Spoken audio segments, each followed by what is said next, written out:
Society has put us through the ringer as far as teaching goes. We're loved, we're hated, we're respected, we're disrespected.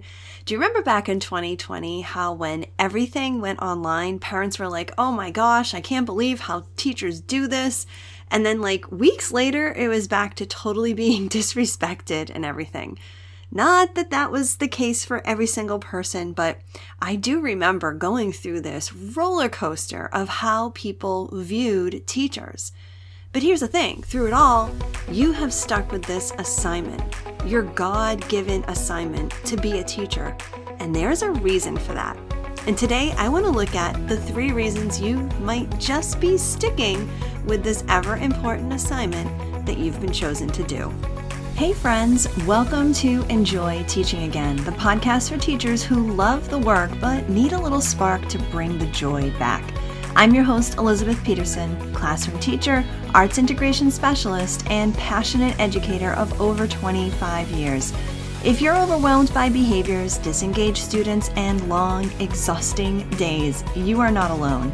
But together, we can turn things around and you can teach with confidence and purpose again. So locate that cold coffee of yours, find your favorite pen, I know you have one, and let's dive in. It's time to get inspired and enjoy teaching again. You've been at this for a while and maybe you want to think about resetting your classroom, but you feel like it's going to take forever, or maybe it's going to be complicated, or it might even be a little expensive. Listen, that is not the case. And if I'm anything, I am practical and I want your resetting experience to be meaningful. That's why the Classroom Reset is designed to make this easy and fun. We'll explore practical, creative strategies to keep your students engaged and excited to learn, dynamic classroom management tips that actually work, and arts-based activities that boost your students' social-emotional growth. And the best part? This approach is going to feel natural, effortless, and like second nature in your everyday teaching.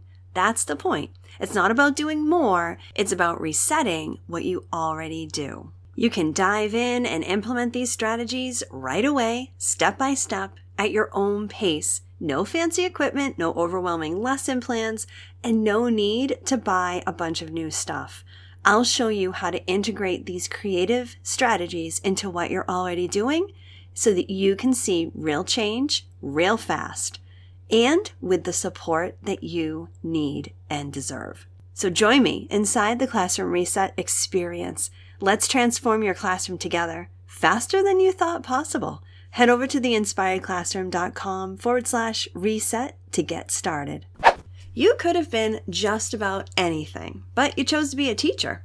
Even if you think it was the only thing you could do, that is actually on purpose. You have a purpose, and I believe, actually I know that God put you in the profession, this profession, for a reason. Now, I could pull out the let's look at your why, right? Why you became a teacher in the first place, but I'm not going to do that. Instead, I want to take some time to look at why you're choosing to stick around. Sure, I know you need to get paid, you need to make a living, maybe you need the benefits that go with your job, and yes, you do have the responsibility to your employer and to the kids, but I want to look a little deeper. Let's look at what's in your heart and what really keeps you coming back to the classroom day after day. First and foremost, it's the kids. You love the kids. And this could be any age, whatever age you're working with. You are talented at reaching the kids that you are teaching.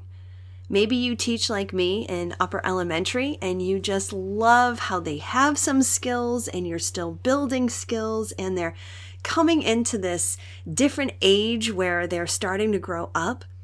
Maybe you love high school kids where they're, budding young adults and they're looking ahead to a whole new phase in their life, learning and really digging into some great literature and math skills and life skills. Maybe you love preschool. God love you. Maybe you love those little kids who are just learning how to be with other students, how to share, how to write, how to use their fine motor skills, how to play nice with others. Maybe you're in the middle school level.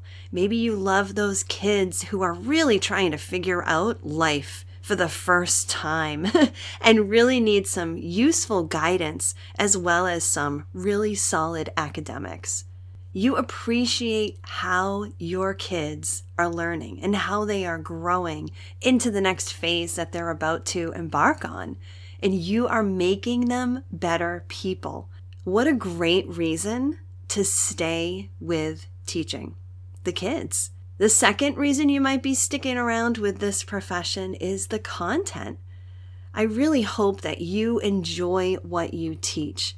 I actually work with a teacher this year who is crazy pants about history, and thankfully she's a social studies teacher.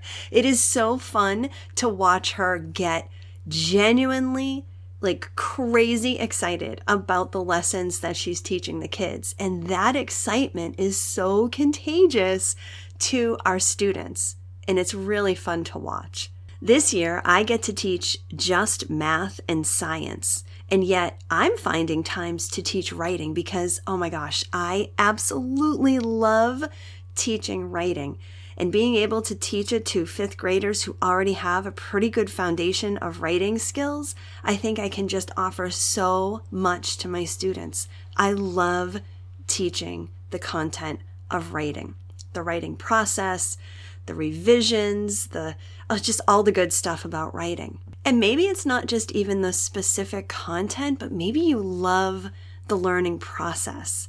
Think about it, watching kids gain knowledge and understanding that you're teaching, watching them go through the creative process and have an aha because of what you taught them. That's exciting stuff. And even if it doesn't happen, multiple times a day, when it does, it is just so rewarding. Now let's move on to the third reason why you may be just sticking around to do this profession of teaching. And that is to make a difference. Let's face it, our students, they need us. They need caring, creative teachers who are rooting for them, who love them, and want to help them succeed. And if not you, who? You have such a unique way to reach your students. I never want you to discredit that. You have your own personality, your own style, your own humor, or maybe lack of humor, which is going to also be part of your personality and style, right?